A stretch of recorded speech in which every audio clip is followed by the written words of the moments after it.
Sila ang damay dito. Damay sa kahihinatnan mo. Layuan mo kami! Layuan mo kami! An eternal flame! Para sa mga mahilig sa mga kwentong aswang, subaybayan ang aming bagong channel, Sitio Pangil. Pasukin ang nakakakilabot na mundo ng mga aswang. Like and subscribe. Sitio Pangil.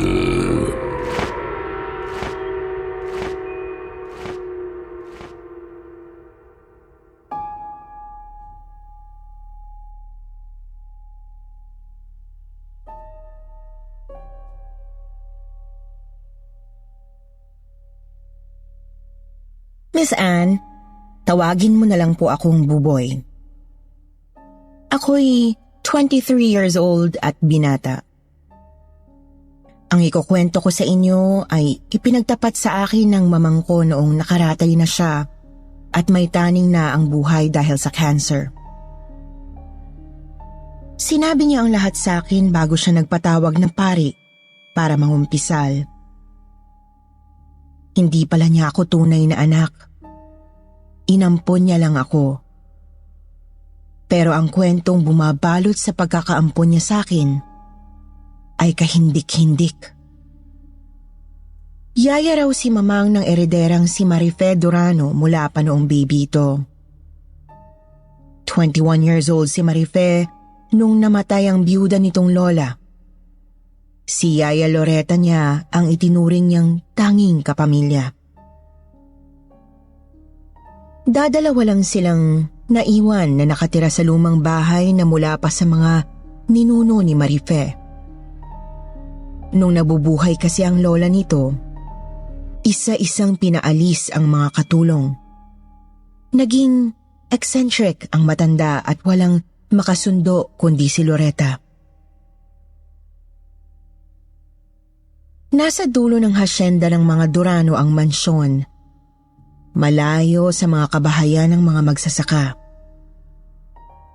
Ang sabi ni mamang, mukha raw haunted house ang mansyon at kinatatakutan maging ng mga taga-hasyenda.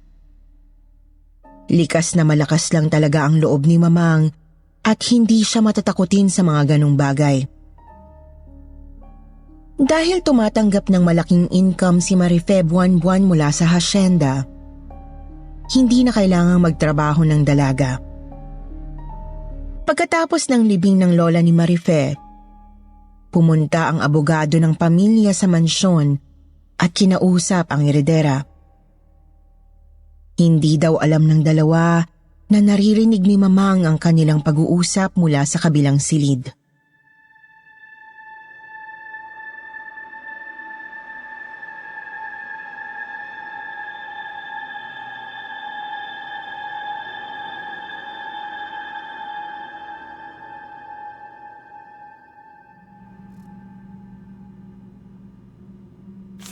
Attorney, ang bata-bata ko pa last will at insurance beneficiary na agad. Iha, importante yon. Lalo na dahil wala kang mga kapatid at malapit na kamag-anak. Tapos single ka at walang anak. Kapag may nangyari sa'yo at wala kang will at insurance beneficiary, pag-aagawan ng mga malalayo niyong kamag-anak na hindi mo naman kakilala ang maiiwang mana. Gusto mo ba yon? Naku, ganun ba? E di si Yaya Loretta na syempre ang ilalagay ko pansamantala habang single pa ako. I-prepare mo na, attorney, para mapirmahan ko. Sige. And once mag-asawa ka, babaguhin natin uli. Of course, attorney. Pero kahit makapag-asawa ako at magkaanak, magiging kaparte pa rin si Yaya. Well, that's up to you. By the way, mahalagang hindi ito malaman ni Loretta, ha? Bakit naman ho? For her protection ito. Kasi kapag alam niyang siya ang tagapagmana mo at may nangyaring masama sa'yo, siya ang magiging prime suspect. Naku, mapapahamak pa si Yaya. Kailangan niyang walang makaalam nito.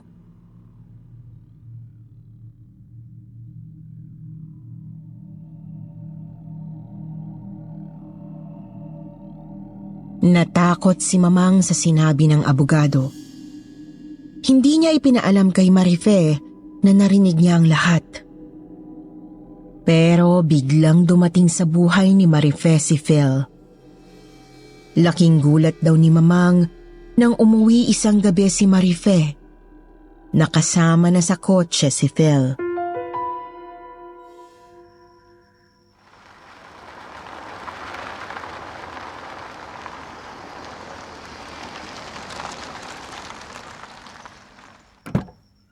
Yaya, tulungan mo kami.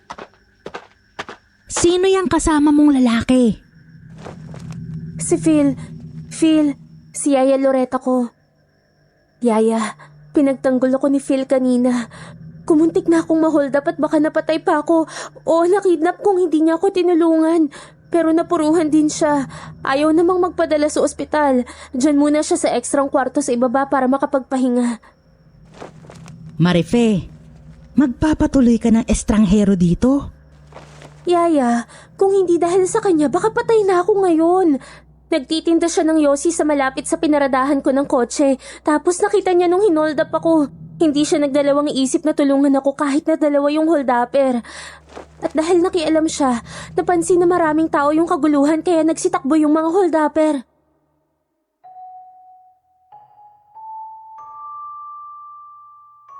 Wala na raw nagawa si Mamang.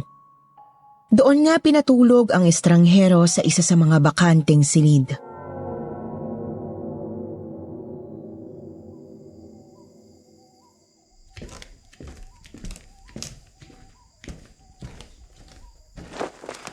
Marife, ikaw na ba yan? Marife, may kailangan ka ba? Ano ba yan? Nakakapangilabot naman dito.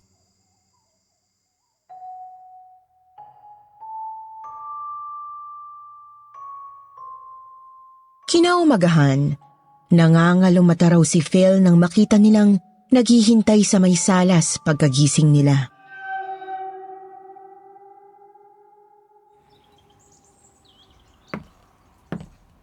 Oh, ang aga mong nagising ah. At parang hindi ka pa nakakapagpahinga ng maayos. Sigurado ka bang ayaw mong magpatingin sa ospital? Di lang ako nakatulog kagabi. Di kasi ako sanay sa ganito kalaking bahay. Marami akong naririnig. Parang umiingit yung sahig sa labas ng kwarto. Parang may naglalakad. Tapos may mga kumakalusko sa dingding at kisame. Lumang-luma na kasi itong bahay kaya siguro natakot ka. Mukha bang haunted house? Umiingit talaga ang mga sahig at dingding nito sa kalumaan. May tumakbo lang na mga daga sa ilalim ng mga sahig o sa pagitan ng mga dingding. Akala mo kung ano na. Ganun ba? Pero sabi ng mga tao, may nakikita raw silang mga dumudungaw sa bintana ng mga silid dito na wala namang gumagamit. Yaya, sabi-sabi lang yun. Huwag mo namang takutin si Phil. Hindi yun sabi-sabi. Ako rin. Maraming nagpapakita sa akin dito. Marami rin akong naririnig. Hindi lang ako matatakutin. Matatakutin pala itong si Phil. Oo nga pala. Aalis na ako. Okay na ako. Maraming salamat sa pagpapatuloy sa akin dito ha. Di ko lang kasi talaga kinayang umuwi kagabi. Halika, mag-almusal muna tayo. Sabay-sabay tayo ni Yaya. Naku, nakakahiya na. Saka hinihintay na ako ng baby ko. May pamilya ka na? Biyudo ako. Namatay sa panganganak ang asawa ko. Mahigit 1-year-old pa lang ang baby namin. Mag-almusal ka muna at baka mahilo ka sa gutom pa uwi. Mabilis lang naman to. Sige.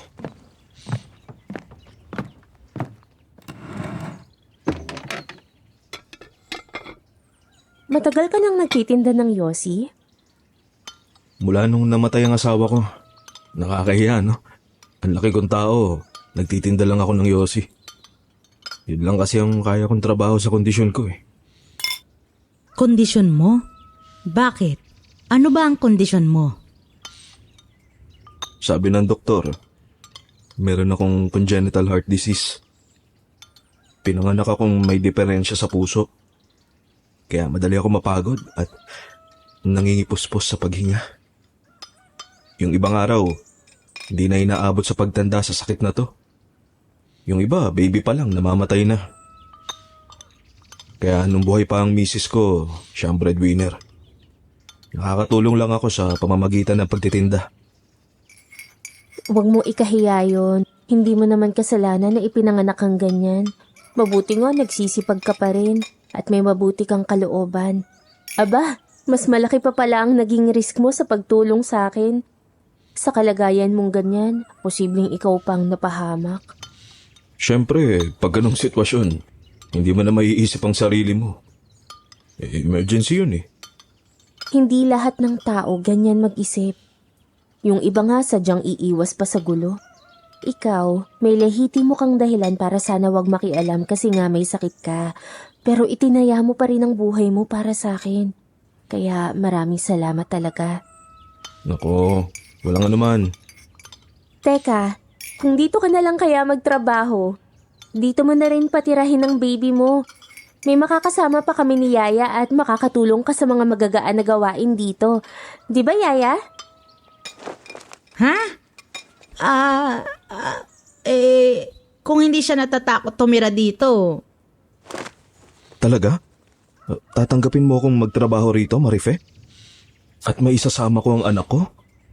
Nako, napakalaking blessing niyan sa amin ni Buboy. Para kang anghel na hulog ng langit.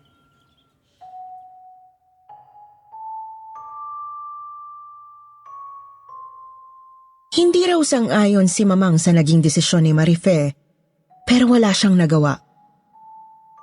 Ako daw yung baby na yun ni Phil, Miss Anne. Nung araw ding yun, dinala raw ako ng tunay kong ama sa bahay ni Marife at doon na kami tumira. Agad daw akong kinagiliwan ni Marife.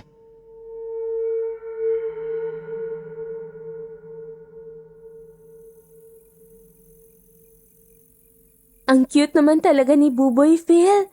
At kamukhang kamukha mo. Pareho kayong gwapo.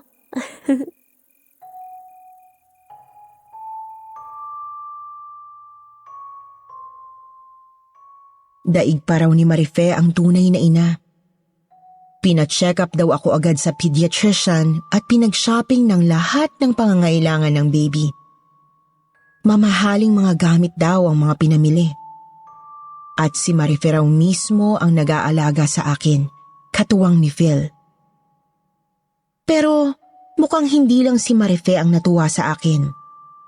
Mukhang nakagiliwan na rin daw ako ng maging iba pang mga hindi nakikitang nakatira sa mansyon.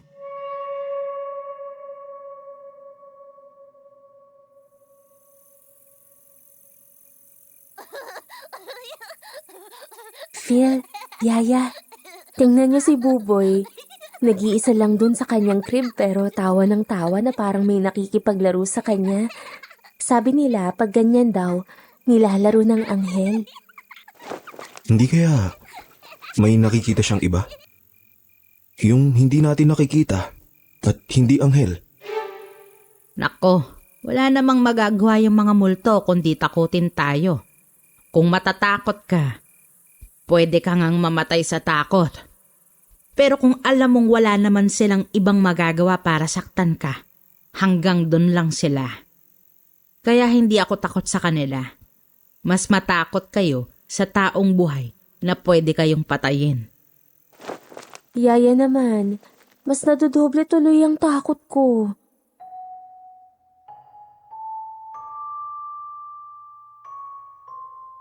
Hindi lang daw minsan nangyari yung parang may mga nakikipaglaro sa akin, Miss Anne.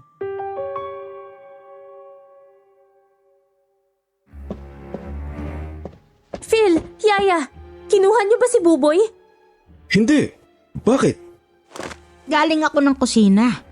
Paano ko kukunin yung bata? Sa sala.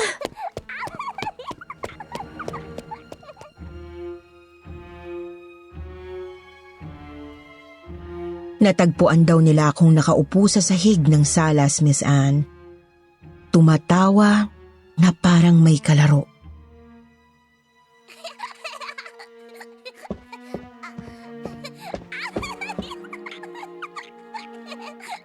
Buboy! Ay, naku, Diyos ko! Paano ka napunta dito? Sa playpen kita iniwan dun sa kwarto Kumuha lang ako ng milk mo. Baka marunong nang bumaba mula sa playpen. Mataas pa ang gilid nun para maakyat niya. Huwag na nating iiwan mag-isa si Buboy. Sorry, Phil. Hindi na nga talaga. Halika nga, Buboy. Hug kita. Ninervyos naman ako ng husto sa'yo Ano ka ba?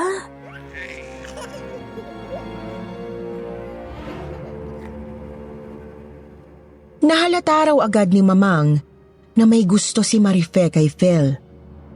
At hindi nga nagtagal, nagkaroon na ng relasyon ang dalawa.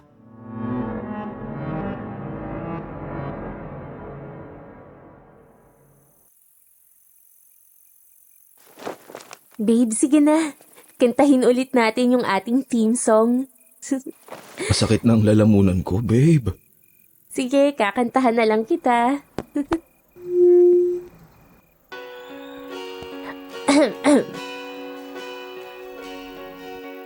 Close your eyes, give me your hand, darling. Do you feel my heart beating? Do you understand? Do you feel the same? Am I only dreaming? Is this burning? Ay, An eternal flame? Ay, nagising ang baby ko. ay salamat.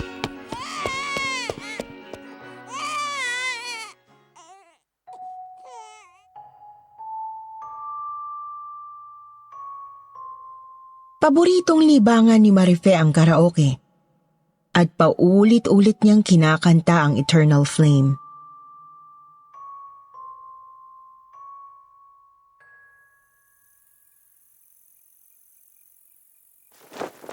Babe, yan na naman. Di ka ba nagsasawa? Nagsasawa ka na sa theme song natin. Baka nagsasawa ka na rin sa akin. Nagtampo naman agad ang baby ko. O, di kanta na tayo.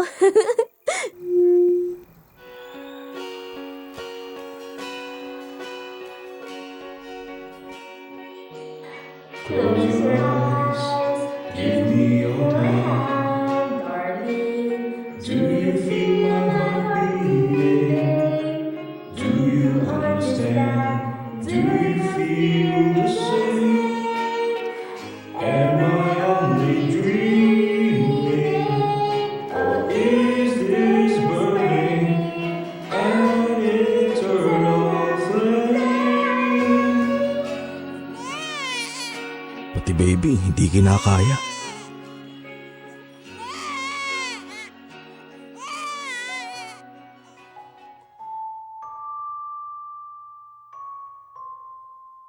Si Marife raw ang nagmamadaling magpakasal kay Phil.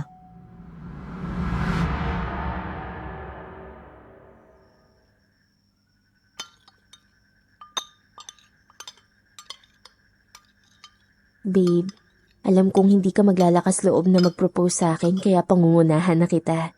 Ayan, witness si Yaya. Will you marry me? Marife! Sigurado ka bang karapat-dapat ako sa'yo? Of course! I love you. We love each other. Kahit wala akong ibang maipagmamalaki kundi ang sarili ko, handa akong pakasalan ka, Marife. Pero hindi kayo pwedeng ikasal. Ha? Bakit naman, Yaya? Ibig kong sabihin, wala pang 1 taon mula nang mamatay ang lola mo, Marife. Kailangan ninyong palampasin ang pagbababang luksa. Oo nga pala. Sige, we can wait. Pero pwede na nating simulan ng mga preparasyon. Huwag muna. Malas yun. Baka hindi matuloy. Palampasin mo muna yung petsa. Ay, ganun ba? Isa pa, baka magtampo sa inyo ang lola mo. Mahal na mahal ka pa naman nun. Baka lalo kayong multuhin nun, sige. Oo nga, babe. Respetuhin natin ang namayapa. Mahirap nang magalit sa atin. Ay, sige. Mabuti pang maniguro na tayo. Palampasin na muna natin yung 1 year.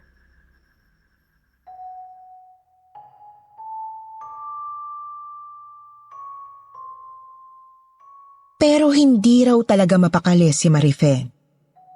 Dahil hindi nasunod ang kagustuhang magpakasal, inuna ang honeymoon.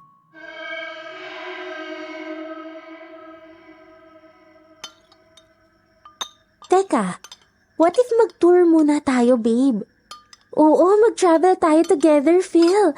Yung tayong dalawa lang. Kayong dalawa lang? Nako ha, kung hindi nyo isasama ang bata, hindi ko kayang alagaan si Buboy ng mag-isa. Sinasabi ko na sa inyo.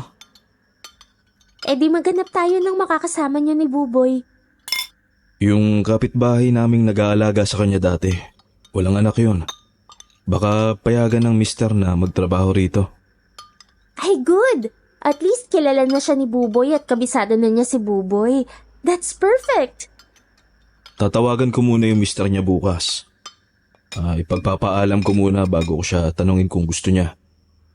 Pero malamang papayag si Jessa kasi mahal na mahal niya itong si Buboy eh. Naiyak pa nga nung umalis na kami ni Buboy doon sa tinitirhan namin. Oh, ang sweet naman. Napaka-lovable naman kasi talaga ni Buboy. Sana nga siya na ang makuha natin.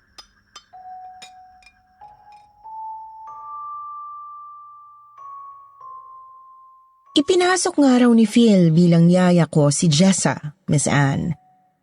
Tulad ni Phil, takot din daw ito sa lumang mansyon, lalo na nung unang gabi nitong natulog doon.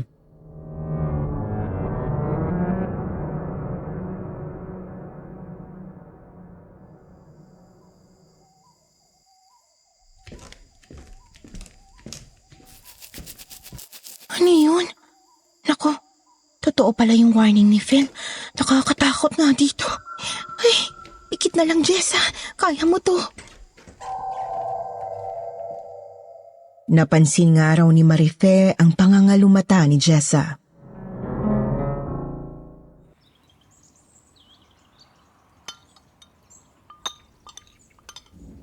Jessa, hindi ka ba nakatulog? Namahay ka? Ang dami kong naririnig kagabi eh. Ang daming umiingit na hindi ko alam kung ano. Parang may naglalakad sa labas ng kwarto. Hindi na nga ako nagpatay ng ilaw. Nako, baka hindi ka magtagal dito kung matatakutin ka. Ah, hindi. Kakayanin ko.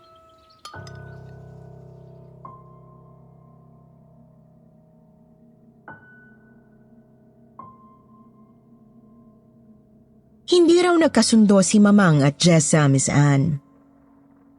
Habang nagta-travel si Marife at Phil, panay ang bangayan nila sa lumang mansyon.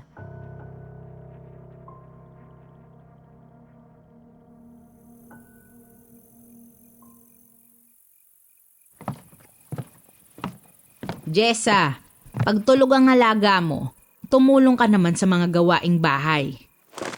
Bakit? Ikaw ba ang amo ko? Pareho lang tayo ng katayuan dito ah. At kinuha nila ako bilang yaya ni Buboy. Yun lang ang responsibilidad ko.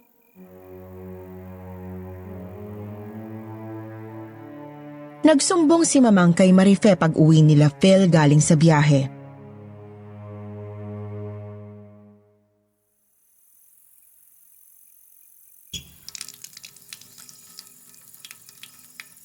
Ay, ganun ba, Yaya? Hayaan mo, ngayong nandito na uli ako, mahahalinhan ko na siya sa pag-aalaga kay Buboy para makatulong din siya sa'yo. Akala ko, paalisin na siya ngayong andito na kayo. Kinumbinsi ako ni Phil na wag nang paalisin eh. Malaki rin kasi ang utang na loob niya kay Jessa at sa asawa nito. Matagal ding inalagaan si Buboy nang hindi nagpabayad. May padrino pala yan si Jessa. Kaya malaki ang ulo. Ay, Yaya, nagustuhan mo ba yung pasalubong ko sa'yo na set ng earrings, necklace at bracelet galing India? 24 karat gold yun ha, ingatan mo. Tingnan mo din tong nabili kong sari. At itong katerno naman para kay Phil na kurta at pantalon. Ito yung suot nila sa India. Nagpa-picture nga kaming suot to eh. Gusto kong ipa-frame. Alam mo ba, Yaya, sa India pala nung araw, kapag namatay ang lalaking may asawa, isinasama sa pagsunog sa bangka yung buhay na misis niya. Sati ang tawag nila doon. Nakakakilabot mo. Mabuti na lang bawal na yun ngayon. Illegal na. Pag ikaw ba namatay, papayag yang si Phil na magpasunog kasama mo? Uy, Yaya, ikaw talaga. Jelling na jelling ka talaga kay Phil. Alam mo namang hindi nababawasan yung love ko sa'yo kahit may Phil na ako.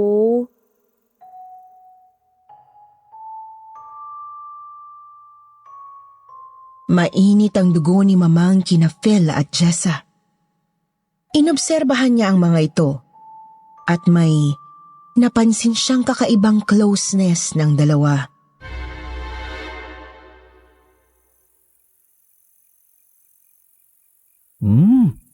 Ang bango-bango naman. Sino? Ang baby. Sinong baby? Si Buboy. Linawin mo kasi.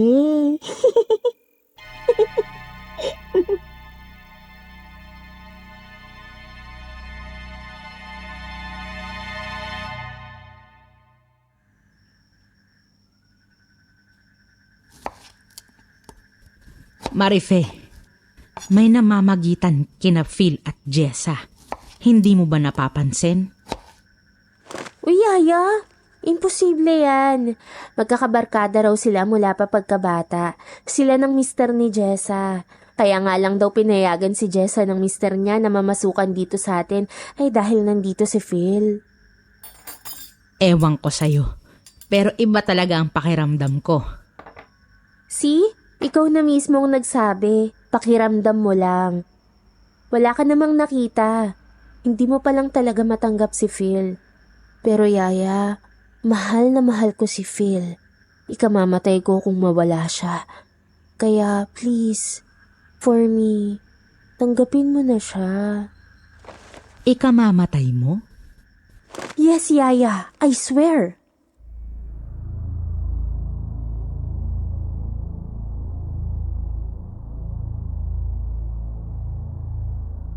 Isang araw, sinamahan daw ni Marife si Mamang na magpa-cleaning ng ngipin sa dati nilang dentista. Kaso, pagdating nila doon, naka-sick leave ang dentista. Ayaw ni Mamang na magpatingin sa reliever nito kaya umuwi na lang sila pagkatapos magpa-reschedule.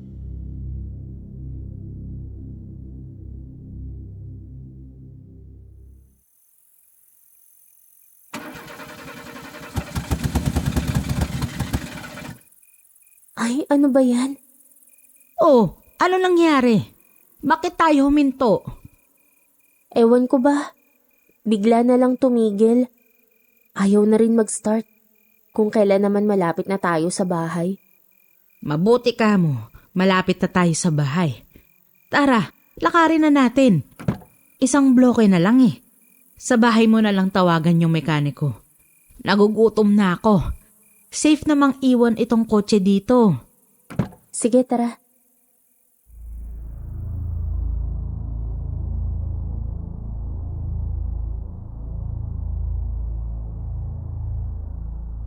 Pero bago sila nakapasok sa bahay, Miss Anne, na-shock sila sa kanilang nakita mula sa labas ng bintana.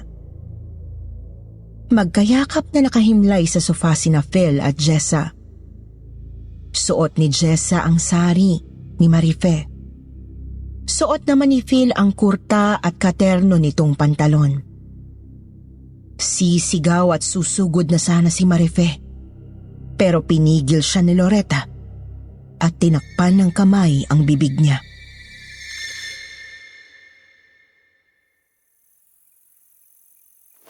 Shh!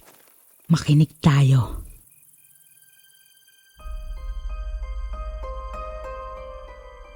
Nagkubli sila sa ilalim ng bintana, Miss Anne.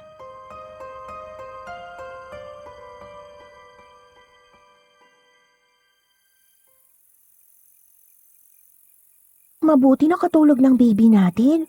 Para naman may oras din tayo para sa ganito. Miss na miss ko na to eh. Bibihira lang tayong iniiwan ng dalawang bruha.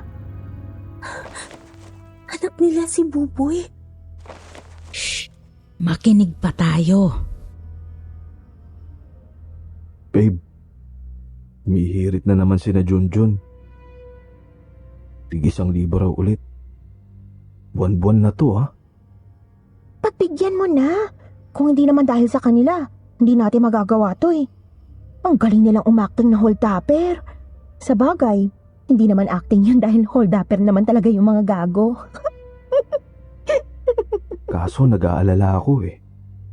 Baka palaki ng palaki ang hingin. Blackmail, baga. Isipin mo na lang na pangkapital natin yan. Papapasatin naman lahat ng to eh. Afford na natin yan. Pero kapag umabuso sila, sa huli, tsaka mo ipatira sa iba. Pagdating ng panahong yun, may pambayad na tayo sa liligpit sa kanila. Kaya kailangang makumbinsi ko agad si Marife na ipagbili tong hasyenda kasama tong bahay na to pagkatapos ng kasal. Para ma-convert na sa cash. At makaalis na rin sa nakakatakot na bahay na to. Oo nga, kinikilabutan talaga ako dito eh. Mga hayop. Tayo na.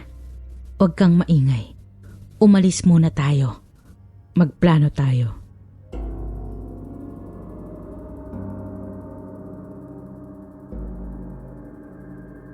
Maingat silang lumabas ng bahay at bumalik sa kinaroroonan ng kotse.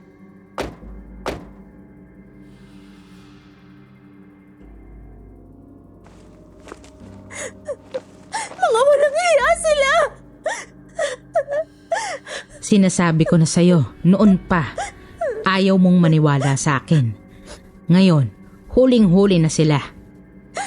Dapat kasi sinugod na natin eh. Hindi, lalayasan ka lang ng mga yun kung ganun ang ginawa natin. Huwag muna tayong magpapahalatang alam natin. May natitira pang sleeping pills sa bahay na gamit dati ng lola mo. Ilalagay natin sa pagkain nila mamayang gabi. Pagkatapos, igagapos natin sila at paaaminin. I-record natin ang pag-amin para maipahuli natin at maipakulong. Oo nga no. Ang galing mo, Yaya. Oh, tawagan mo na sa cellphone si Phil at sabihin mong nasiraan tayo dito para maiayos nila ang sarili nila bago tayo makabalik doon. Ayusin mo rin ang sarili mo. Mag-retouch ka ng makeup.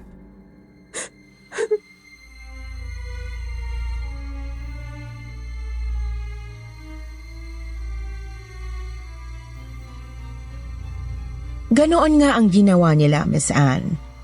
Nang makatulog ang dalawa, naisip ni Marife na muling isuot kay Jessa ang sari at kay Phil ang kurta at pantalon. Itinali nila ang dalawa sa mabigat na sofa na nara.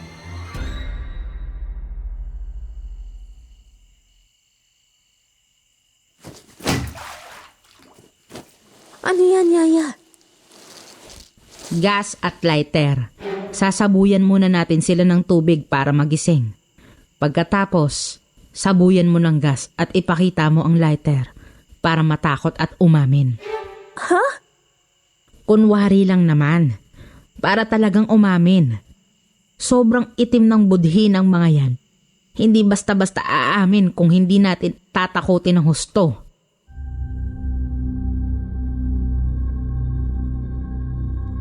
At ganoon nga ang ginawa nila, Miss Anne. Nagising na lang ang dalawa ng sabuyan ng malamig na tubig sa mukha. Tumutugtog daw sa background ang theme song ni na Marife at Phil na Eternal Flame.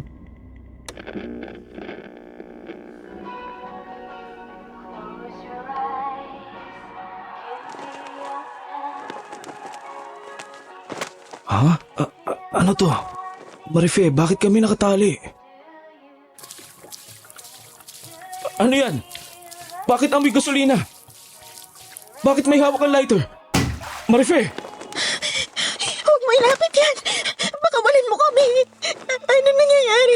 Asan si Buboy? Maawa ka, Marife! Si Buboy? Ang anak nyo? Bakit hindi kayo magsabi sa akin kung anong tunay na nangyayari? Umamin na kayo! Nakita namin kayo kanina. Suot-suot nyo yan. Sa inyo pala bagay eh. Bagay kayong magsama sa impyerno. Alam nyo ba ang lumang tradisyon sa India na ipinagbabawal na ngayon? Yung sinusunog ang asawa kasama ng mister? Yun ba ang gusto nyo kaya nyo sinuot yan? Ha? Hindi, Marife. Patawarin mo na kami. Parang awa mo na. Dala lang ng pangangailangan. Pangangailangan? Ang lakas-lakas ninyong dalawa. Pwede kayong magtrabaho ng marangal. May sakit ka nga ba? Ha? Duda ko ngayon wala. Gawa-gawa nyo lang din yun ano. Pinlano nyo lang talaga akong hututan. Pati yung pang-hold up, setup lang pala. Patawad, Marife, please! Please, ayoko pa mamatay. Isuplong mo na lang kami, ipakulong mo na lang kami. Aamin ako sa mga pulis sa korte, sa lahat. Talagang ipapakulong ko kayo. So, inaamin yung kunwari lang yung hold up para magkaroon ako ng utang na loob sa'yo, Phil? Ha? Sagot! Oo. At anak ninyong dalawa si Buboy. Hindi ka biyudo. Oo. Pero hindi kami kasal.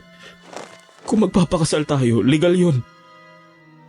At mapupunta sana sa'yo ang lahat ng kayamanang ito. Ano? Balak nyo ba sana akong patayin? Hindi! Hindi, Marife! Pero, mamamatay tao kayo. Narinig namin kanina na balak ninyong ipapatay yung mga kasabot ninyong holdupper kapag lumaki ang hinihingi nilang pang-blackmail sa inyo. Patawarin niyo na kami. Patawarin niyo na kami. Marife, ipakulong mo na lang kami. Kahit pang habang buhay payag ako, huwag mo lang kami patayin. Parang awa mo na. Wala kayong kwentang mga magulang. Hindi kayo karapat-dapat sa anak ninyo. Tatawag ako ng polis. Yaya! Yaya, gasolina yan. Nababasa ako. Yaya! Huwag! Huwag mong sindihan yan! Madadamay ako!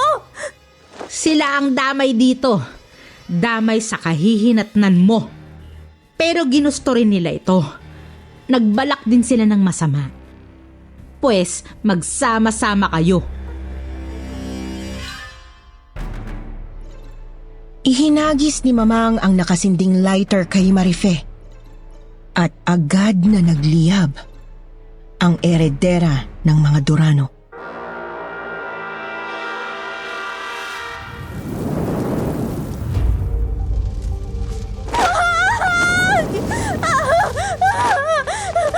Yaya! Yaya, bakit? Tulungan mo ko! Yaya! Yaya! Bakit? Itanong mo sa pamilya mo sa impyerno. Layuan mo kami! Layuan mo kami! Layuan mo kami! Layuan mo kami!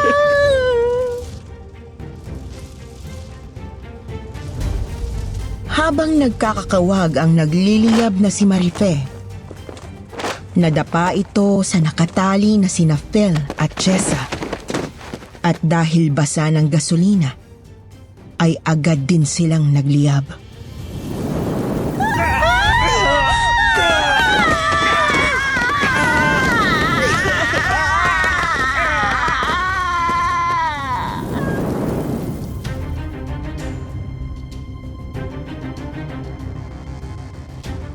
Natutulog daw ako sa kuna sa kwarto noon, Miss Anne. Tinakbo raw ako ni Mamang at habang kumakalat ang apoy sa lumang mansyon, ay itinakas niya ako palabas.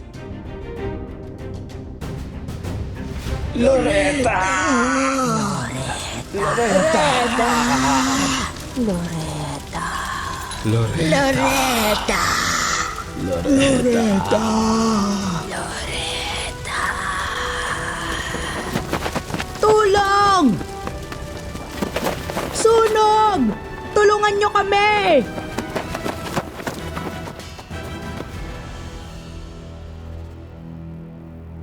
Hindi na apula ang apoy.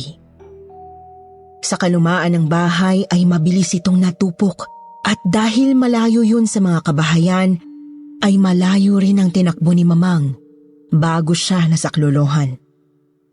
Kinausap ng mga investigador si Mamang.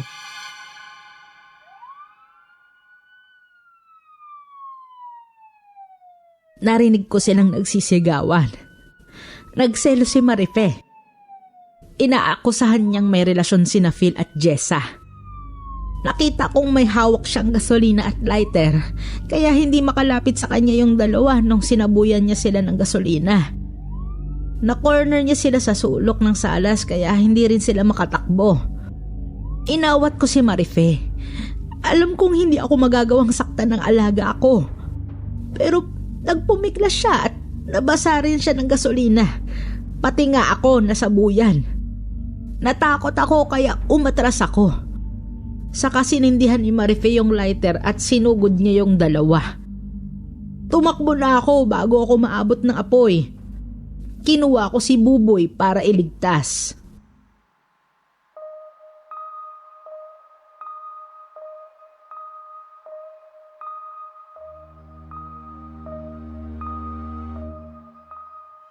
Naniwala kay Mamang ang mga investigador.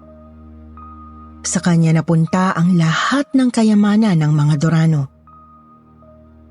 Binenta niya ang hasyenda at inampun niya ako ng legal. Sa Mindanao kami nanirahan. Siguradong ang pinakamalaking katanungan ninyong lahat, Miss Anne, ay kung bakit ginawa yon ni Yaya Loretta sa alaga niyang si Marife. May malalim daw na dahilan si Mamang. May mga kahindik-hindik pang mga pangyayari bago pa man nagkakilala sina Marife at Phil. May kwento sa likod ng mga boses mula sa karimlan na patuloy na tumatawag sa kanya.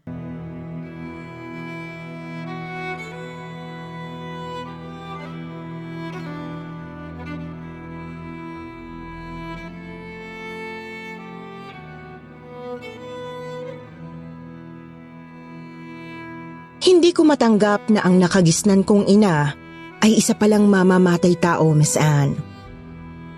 At ang mga pangyayaring isasalaysay ko ang nagtulak sa kanya para magkaganoon. Hinding-hindi ko sinasang-ayunan ang mga ginawa niya. Pero ito ang kanyang kwento.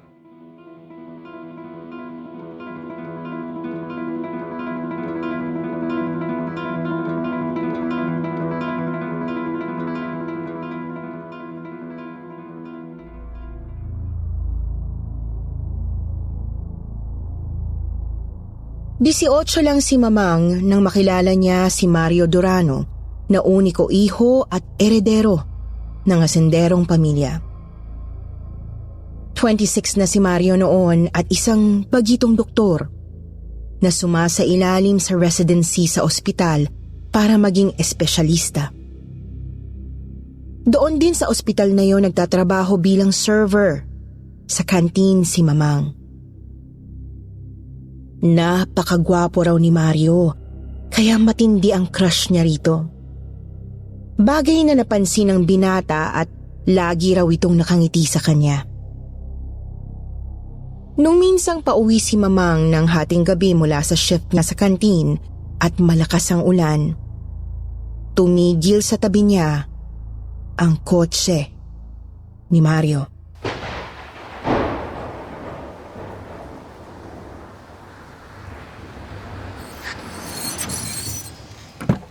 Loretta, sakay na. Ihatid na kita. Ha? Naku, nakakahiya naman, Dok. Wag na. Basang-basa ka na oh. Baka mapulmonya ka niyan. Tsaka puno na mga bus at jeep pag ganitong panahon. Halika na. Sige na nga.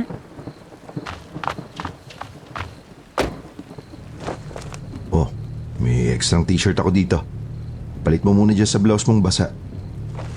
Ay naku, huwag na. Mapupulmonya ka nga. Lalo pat naka-aircon tayo. Hindi naman tayo pwedeng magbukas ng bintana at papasukin tayo ng ulan. Paano? Huwag ka na mahiya dyan, magbihis. Doktor ako. Saka hindi naman kita papanoorin eh. Magbihis ka na, magdadrive ako. At saka huwag ka mag-alala, hindi ka makikita sa labas. Tinted yung salamin nitong kotse. Nga pala, saan kita yatid? Sa may sampalok kami, Dok. Pero ituturo ko na lang sa'yo hanggang kanto. Iskinita pa yung inuuwian ko eh. Hindi makakapasok itong kotse mo. Saka makakagalitan ako ng tita ko kapag nakitang may naghatid sa akin. Nakatira ka sa tita mo? Bakit? Nasaan ang parents mo? Di ko na sila nakilala. Nakababatang kapatid ni Tita Belen ang nanay ko. Iniwan daw ng tatay ko pagkatapos namatay sa panganganak. Kaya napilitan si Tita Belen na kupkupin ako. Mahirap din naman sila. 5 ang anak niya, kaya hanggang grade 6 lang nila ako napag-aral.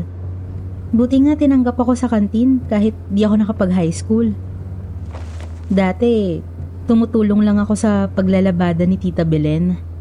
Mas malaki ang sahod sa kantin. Lumaki ang naitutulong ko sa bahay. Ganun ba? Siguro tinanggap ka sa kantin dahil ang ganda-ganda mo at maamo ang personalidad mo. Pang frontliner ka talaga. Nakakagana kumain kapag ikaw yung nagsiserve. Naku ha? Lori? Can I call you Lori? Mas bagay sa'yo eh. Ha? Sige, bahala ka. Okay lang ba na kumain muna tayo? Kanina pa kasi yung dinner ko eh, midnight na.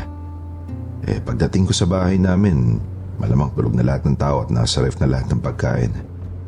Pagod na ako para mag-init pa eh. Naku, naabala pa tuloy kita. Bababa na lang ako dyan sa bus stop. Naku, hindi. Nire-request nga kita na samahan ako sa pagkain eh. Para naman may kasabay at kakwento ako, di ba? Nakaka-stress yung duty kong katatapos lang eh. Ano, pwede ba? Please? Sige.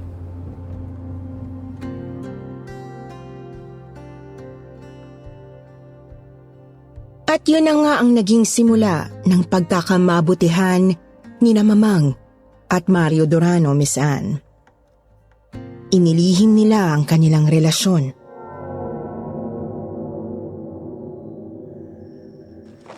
Magagalit si Tita Belen kapag nalamang may boyfriend ako.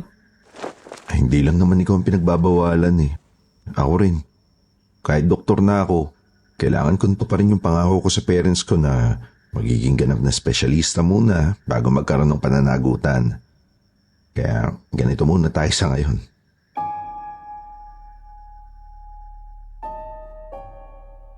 Pero nangyari ang di inaasahan, Miss Anne. Nabuntis si Mamang. Imposible. Di ba binibigyan kita ng pills? Kasi may araw yata na nakaligtaan ko. Naku naman. Bakit ngayon mo lang sinabi? 5 buwan na kamon di ka dinadatnan? Kasi akala ko nahuli lang. Nangyayari naman kasi sa akin na may mga buwan na hindi ako nireregla. Minsan 2 o 3 buwan. Kaya hintay lang ako ng hintay. Sorry. Sorry, Mario. Palalayasin ako ni Tita Belen kapag lumaki ang tiyan ko. Anong gagawin natin? Ganito. Sige. Magdala ka ng mga damit mo bukas.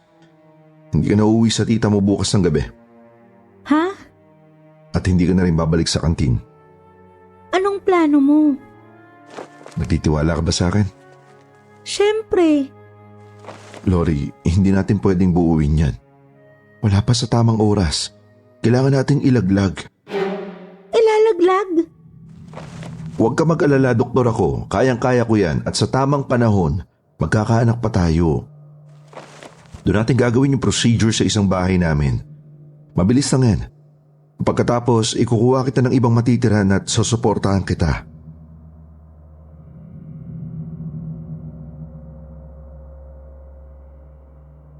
Muling nagtiwala si Mamang. Dinala siya ni Mario sa kanilang asyenda. Pero sa kabilang dulo na pinakamalayo sa ancestral house ng mga Durano. Gabi na sila nakarating doon. Ang nadatnan nila ay isang napakaluma ng bahay na mukhang ilang dekada nang walang nakatira. Napakadilim ng buong bahay at ng paligid. Nakakahuyan.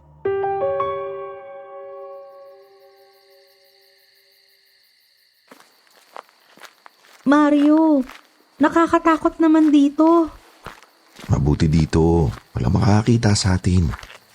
Malapit na to sa hangganan ng asyenda. Walang nagagawi dito. Alam mo, matandang dalaga yung kapatid ng lolo ko yung huling tumira dito. Kasama ng mga katulong niya. At nung namatay siya, wala nang gumamit ng bahay na to. Kaya halika na. May kuryente ba dito? Disconnected na to sa linya. Pero may dala akong ilaw na di baterya.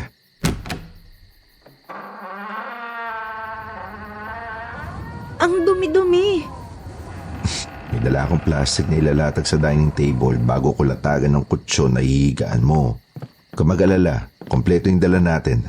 Sanay ako sa mga surgery na ginagawa namin sa rural areas at sa mga outreach programs namin.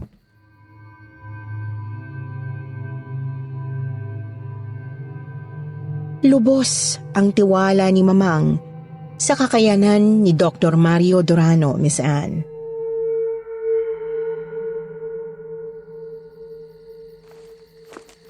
Oh, gana. Kapag naturukan ka nito, makakatulog ka na.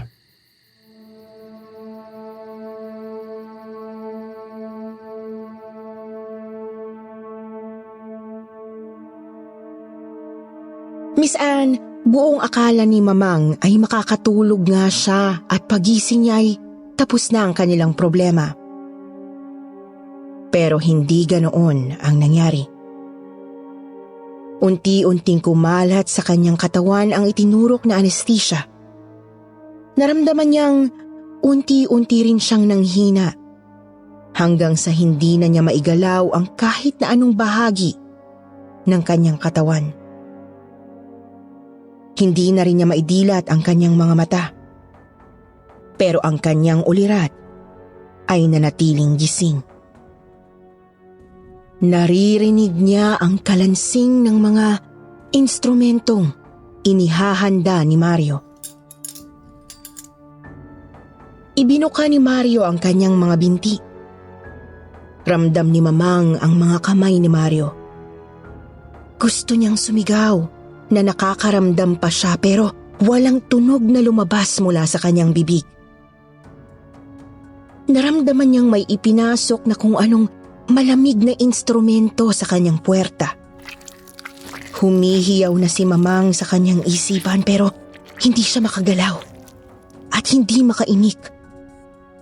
Para siyang nakakulong sa isang bangungot pero sa tunay na buhay.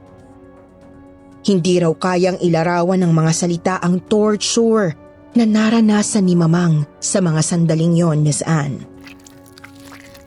Ramdam na ramdam niya na kinakayod ng instrumentong may parang mga matatalim na kuko ang kanyang kalamnan sa loob ng kanyang sinapupunan. Paulit-ulit. Pinagdarasal niyang mawala na sana siya ng ulirat pero nananatiling gising ang kanyang isip. Hindi siya makagalaw o makasigaw pero parang lalong naging sensitibo ang kanyang kalamnan. Hindi niya alam kung gaano katagal bago inilabas ni Mario ang instrumento mula sa kanyang katawan. Akala niya ay hindi na matatapos ang pagkayod sa kanyang sinapupunan. para siyang mababaliw sa sakit. Nang tumigil si Mario, dinig na dinig pa rin ni Mamang ang pagkausap nito sa sarili.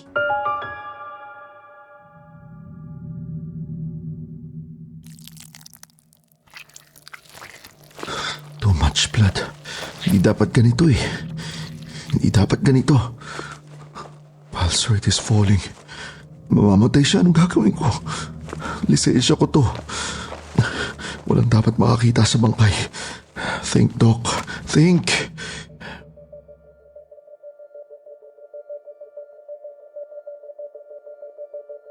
Sa kabila ng kanyang matinding paghihirap, pilit na inalam ni Mamang kung ano ang pinaplano ni Mario para sa kanya. Nanaigang kanyang determinasyong mabuhay.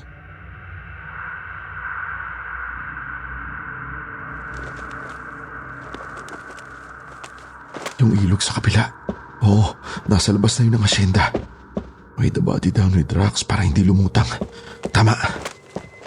One thing at a time para walang makaligtaan. Walang dapat na maiwan na bahid ng dugo dito, fingerprints.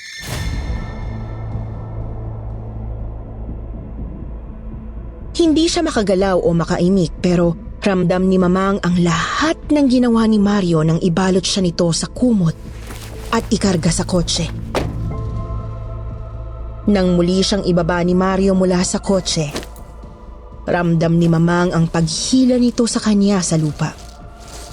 Sa paa siya nito hinawakan at tumama sa napakaraming bato ang kanyang ulo at likod habang kinakaladkad siya. Hindi pa rin siya nawala ng malay.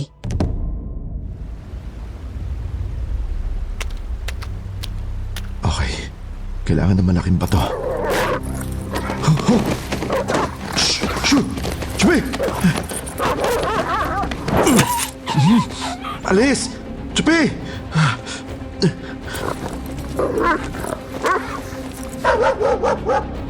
Okay, Doc. Keep calm. Huwag tatakbo. Walk slowly papunta sa kotse.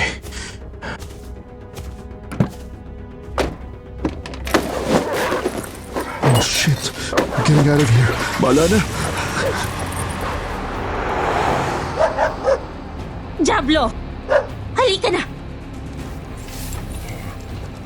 Oh, babae ito ah. Kailangan natin siyang sagipin.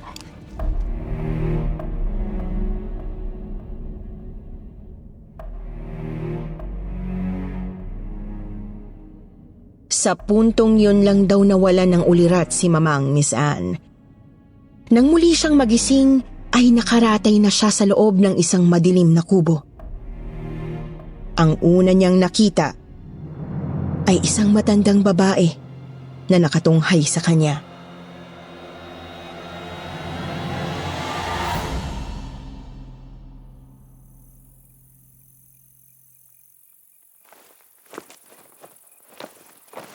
Mabuti at gising ka na.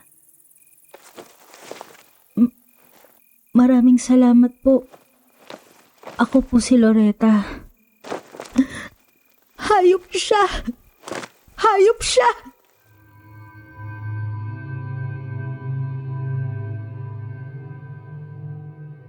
Ikinuwento ni Mamang ang lahat-lahat sa matanda, Miss Anne.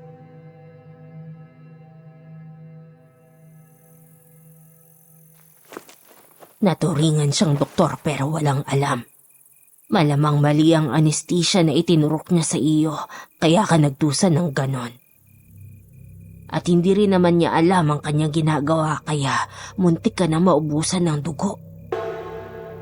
Tinangka kanyang ihulog sa ilog dahil inakala niyang mamamatay ka na. Ayaw na niyang maghirap na ilibing ka pa. Umatras lang siya dahil natakot siya sa aso kong si Diablo. Pero malamang buong akala niya ay bangkay ka na nang iniwan niya. Nung natagpuan kita, halos wala ka nang ang pulso. Sobrang dami kasi ng dugo na nawala sa iyo.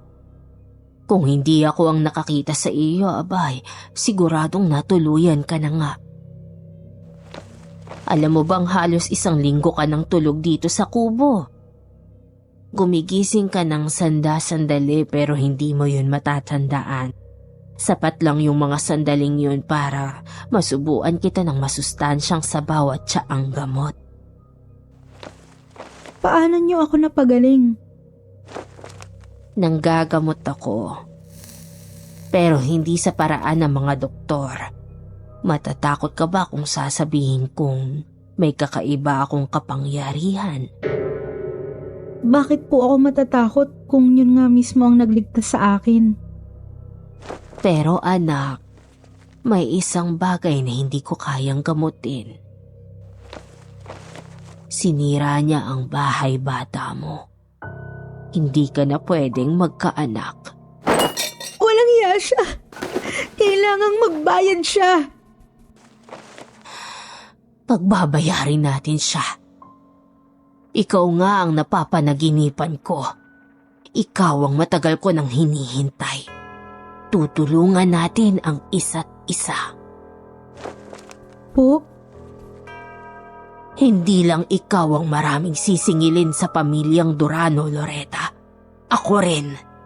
Kaya magtutulungan tayo. Anong ginawa sa iyo ng pamilya Durano, Nanay Coring? Dati kaming mga tauhan sa loob ng hasyenda mula pa sa panahon ng mga magulang ko. Nagsasaka ang asawa ko at katulong ako sa malaking bahay ng mga Durano. Bagong kasal pa lang ako noon kaya wala pa kaming anak. Umuwi galing Maynila si Mariano. Ang lolo niyang si Mario. Binata pa yun noon at doon nag-aaral sa Maynila. Demonyo ang lalaking yun! Pinagsamantalahan niya ako! Nagsumbong ako sa kanyang mga magulang pero ako ang pinaratangan nilang gumagawa lang ng kwento para manghuthot ng pera. Ipinagtapat ko ang lahat sa asawa kong si Delphine. Sa galit niya, sumugod siya sa mansyon. Pinagbabaril siya ng mga bodyguard ng pamilya Durano. Naabswelto sila sa batas dahil nasa loob siya ng bahay ng mga Durano at may dala siyang panaksak. Pinalayas nila ako mula sa hasyenda. Mula noon, dito na ako sa gubat tumira. Alam ng mga magsasaka ang tunay na pangyayari. Kilala rin nila ako bilang manggagamot, kaya nagtulong-tulong sila na igawa ako ng kubo na malapit sa ilog. Sa akin sila nagpapagamot at binibigyan nila ako ng pagkain. Ganoon ako nabubuhay hanggang ngayon. Talaga palang malademonyo ang pamilyang yan.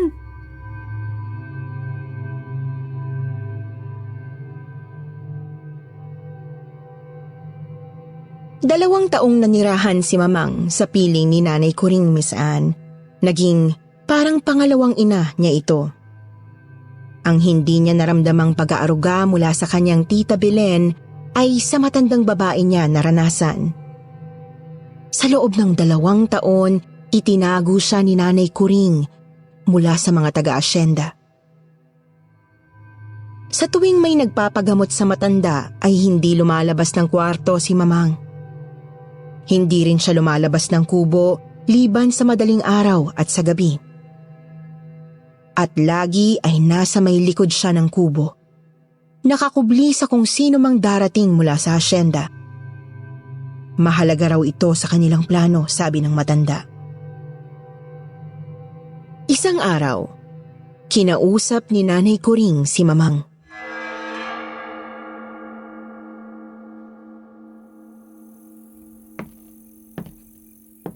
Loretta, naaalala mo ba noong sinabi ko sa iyo na napapanaginipan na kita bago pa tayo nagkakilala? Opo. Panahon na para isakatuparan natin ang napanaginipan ko. Ibinalita sa akin na darating ngayong gabi sa hasyenda si Mario. Kasama raw ang asawa at anak. Nag-asawa at nagkaanak pa ang hayop na yon? Nanumbalik na ang lakas ng katawan mo at isipan. Naituro ko na ang mga kailangan mong malaman. Handa ka ng maningil. Liban na lang sa isang bagay. Kailangan kong ilipat sa iyo ang aking kapangyarihan. Mahalaga yan sa pagtatagumpay natin. Tatanggapin mo ba? Po? Paano yun, Nanay Kuring? Kailangang mailipat ko sa bibig mo ang orasyon sa mismong sandali ng aking pag-aagaw buhay. Po? Hindi! Ayoko! Wag mo akong iwan, Nanay Kuring! Yun lang ang paraan, anak, para tayo ay makapaningil. Ano pa ang halaga ng natitira kong buhay kung hindi ako makakapaghiganti? Ito lang ang hinihiling kong kapalit ng pagsagip ko sa iyong buhay. Nanay Kuring! Basta pagkatapos na mailipat sa iyo ang orasyon, umalis ka agad. Sa gubat ka maglakad patungo sa daraanan ng kotse ni Mario. Paano po? Hindi ko alam ang daan. Ako ang bahala. Ituturo ko sa iyo. Pero paano? Lagi mo akong makakasama, Loretta. Hindi ako lalayo sa iyo. Tandaan mo yan. Pero basta na lang bakit ang iiwan dito? Huwag mong problemahin ang katawang lupa ko. Bahala na ang kapangyarihan ko. Paano si Diablo? Huwag mo ring problemahin yon.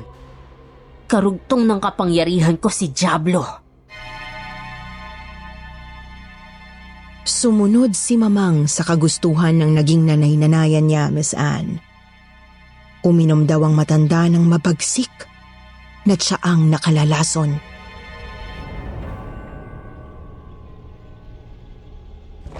Lumapit ka na, Loretta. Oh, opo. Halaman naman at alam. Halaman ang nasama na. Halaman. Nanay Kuring! Loretta, halika na. Ha? Nanay Kuring? Opo. Opo.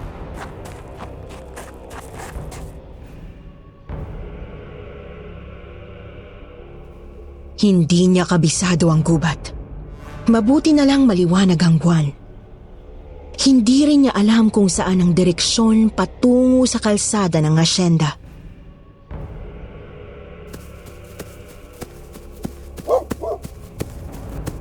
Diablo? Sundan mo si Diablo. Nanay Kuring? Sundan mo si Diablo.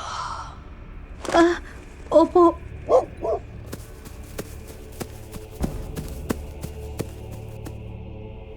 Simula raw doon, Miss Anne, ay lagi nang bumubulong kay Mamang, ang kanyang Nanay Kuring. Lahat daw ng ginawa niya mula sa mga oras na yon ay ayon sa mga binubulong ni Nanay Kuring. Hindi ko alam kung totoo yon o nagkaroon ng mental breakdown si Mamang at hallucination niya lang yon. Basta yon ang kanyang paniniwala. Sumunod siya sa bulong at sa asong si Diablo hanggang sa marating nila ang bahagi ng kalye ng asyenda na malayo sa mga kabahayan. Siya namang may paparating na sasakyan.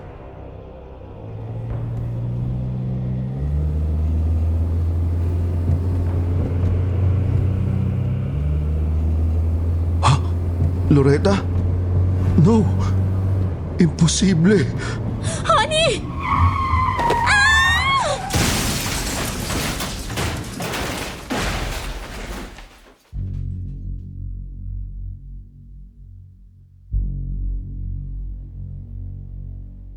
Nang lapitan daw ni Mamang si Mario, duguan ito at naghihingalo na.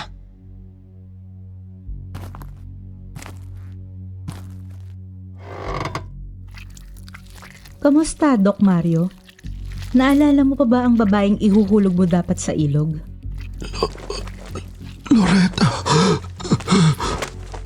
Pero nagkamali ka.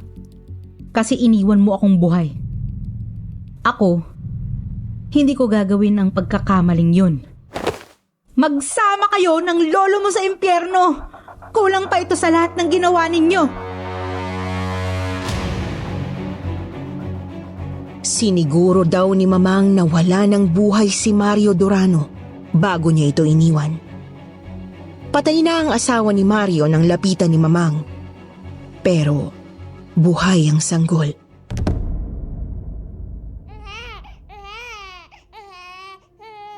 Kunin mo ang bata. Siya ang susi sa lahat.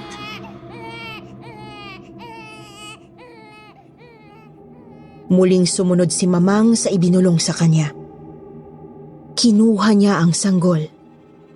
Nakita niyang nakaburda sa damit at kumot nito ang pangalang Marife. Paglayo raw nila mula sa kotse ay agad iyong nagliyab at sumabog. Nagsisigaw si Mamang na humingi ng saklolo habang tumatakbo hanggang sa matagpuan siya ng mga magsasaka na taga-asyenda.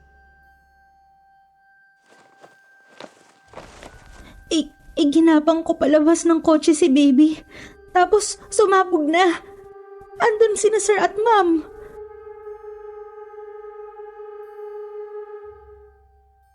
Nagpakilala si Mamang na yaya ng sanggol. Sinabi niyang unang araw pa lang niya yon. Sakaling ang alam ng mga magulang ni Mario ay walang yaya ang bata. Labis ang pasasalamat ng lolo't lola ni Marife sa kanya. Iniuwi siya sa mansyon sa hasyenda kasama ng sanggol.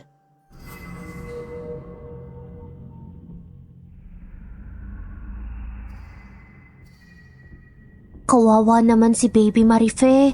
Maagang naulila. Mahal na mahal pa naman siya ni na Sir Mario at Ma'am Faye. Pati nga pangalan niya galing sa pinagdugtong nilang pangalan. Andito ako palagi sa tabi mo. Nanay ko rin.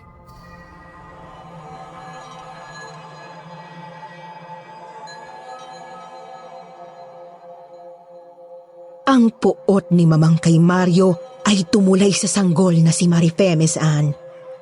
Gusto niya na raw itong patayin sa mga sandaling yon.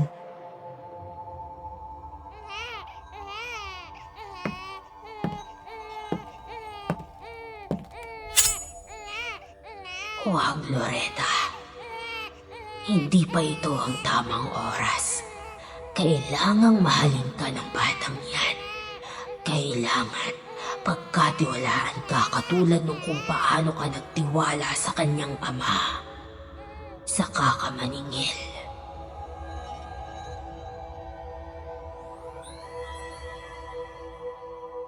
Ganon nga ang ginawa ni Mamang Miss Anne, kaya siya naging pinakamahalagang tao sa buhay ni Marife hanggang sa pagdadalaga nito. Ang lolo ni Marife, si Mariano Durano Jr., ang naging sunod na biktima ni Mamang. Kaisa-isang anak ito ni Mariano Durano Sr.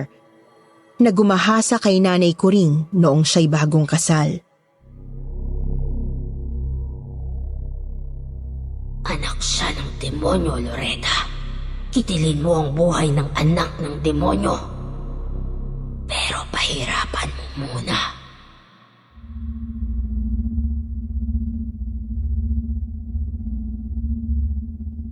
Mahilig sa tsaa ang matandang lalaki. Doon daw hinahalo ni Mamang ang halamang gamot na unti-unting sumisira sa kidneys.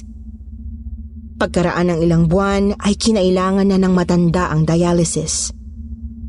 Hanggang sa maging araw-araw ang dialysis bago ito tuluyang namatay.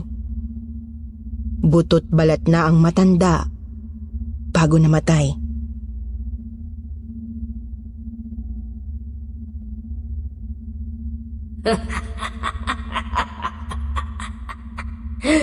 Uuwi na sa impyerno ang anak ng demonyo.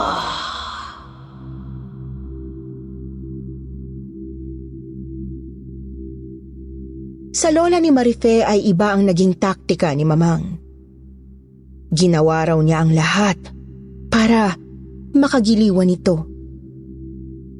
Kaya noong malapit ng mag-21 si Marife, madali niya na itong nasulsulan laban sa iba pang mga katulong sa bahay. Isa-isang pinaalis ang mga yon. Kinailangan ni Mamang na walang makapagmatsyag sa mga gagawin niya sa oras na mailipat kay Marife ang mana nito. 21, Lorena. Hintayin mong 21 si Marife para siya at hindi abogado ang magdedesisyon sa mana.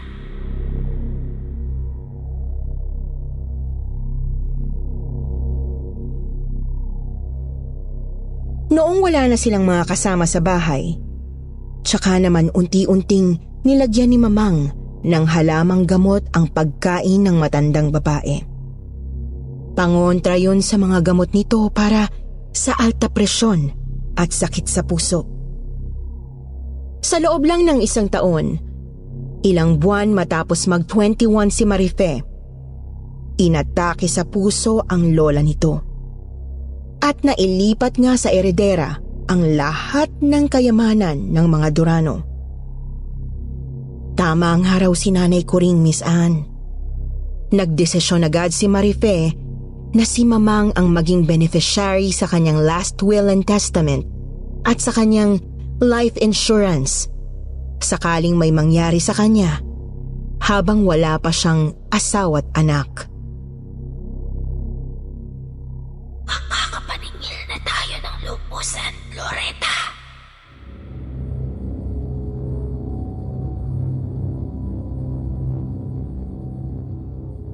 Pero naging sagabal sa plano ni na Mamang ang pagdating ni na Phil at Jessa sa buhay ni Marife. Kaya ginawa ni Mamang ang lahat para mapaalis ang dalawa.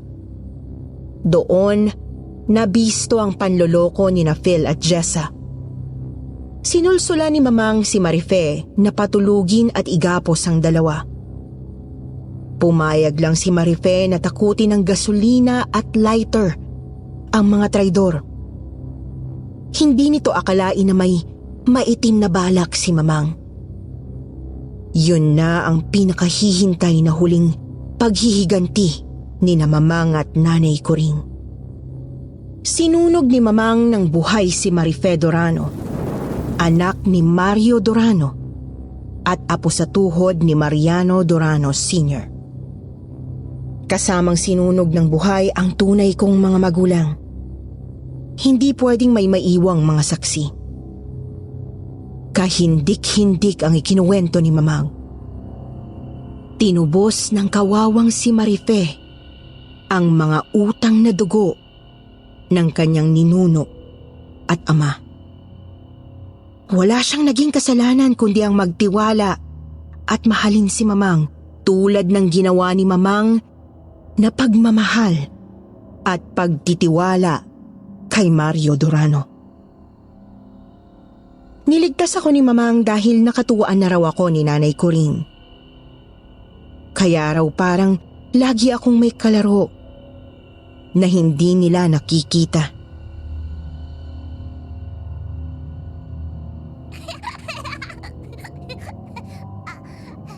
Ngiti na ang bebe na yan. Naku, ang gwapo naman talaga ng bebe ko.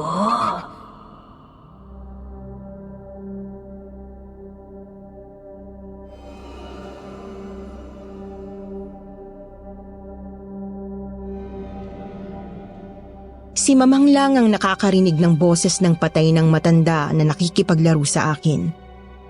Hindi nga raw kasi nagkaanak si Nanay Coring. Si Mamang din ay hindi na maaaring magkaanak kaya inampon niya ako. Dahil hindi pa kasal sina Marife at Phil noong sabay-sabay silang pinatay, kay Mamang napunta ang lahat ng kayamanan ng pamilya Durano. Ibinenta niya ang lahat ng ari-arian ng mga Durano at dinala niya ako sa Mindanao. Doon siya namili ng bagong mga ari-arian. Nang magkaisip ako, ang sabi niya sa akin ay anak niya ako sa pagkadalaga. Huwag ko na raw hanapin ang aking ama dahil wala itong kwentang tao. naniwala naman ako. Pati birth certificate ko ay pineke pala niya. Kung sa bagay, totoo nga naman na ang tunay kong mga magulang ay mga walang kwentang tao. Tuso at manloloko ang mga ito. Napakarumi pala ng perang minana ko sa pagkamatay ni Mama ang Miss Anne. Hindi ko maatim na mabuhay mula sa kayamanang tinubos ng dugo't buhay ng napakarami. Pinaiikot ko na lang ang income mula sa kayamanang yon para maipamigay sa mas marami. Palihim akong nagbibigay sa mga scholarship funds, charity foundations at iba pa. Hanggat maaari, namumuhay ako ngayon ng simple mula sa sarili kong pinagtatrabahuhan. Sana sa ganitong paraan, mabayaran ko kahit papaano ang naging mga kasalanan ng lahat ng may kaugnayan sa kayamanang yon. Itong pagsasalaysay ko kahit papaano ay nakakabawas ng tensyon sa aking dibdib. Maraming salamat, Miss Anne.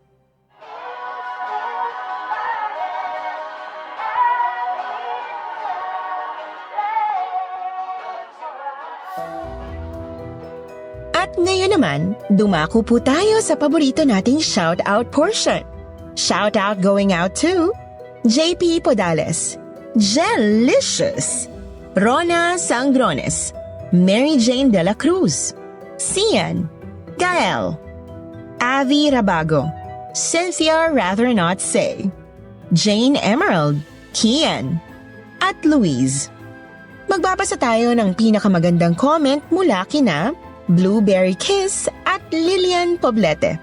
Ang sabi ni Blueberry, "Always listening to you po. Kayo po ang bumubuo ng araw ko with your stories. At hanggang gabi, pamparelax para makaslip ako. Pa-shoutout po, Michelle Ann Tibunsay from Sibulan, Negros Oriental. More power po sa inyo."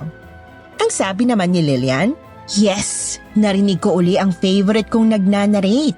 Hi Miss Ann, musta ka na? Talagang inaabangan ko pag nanarrate mo. Ang ganda kasi ng mga kwento sa SB at Katie. Very inspired ako lalo na sa pagtatrabaho ko.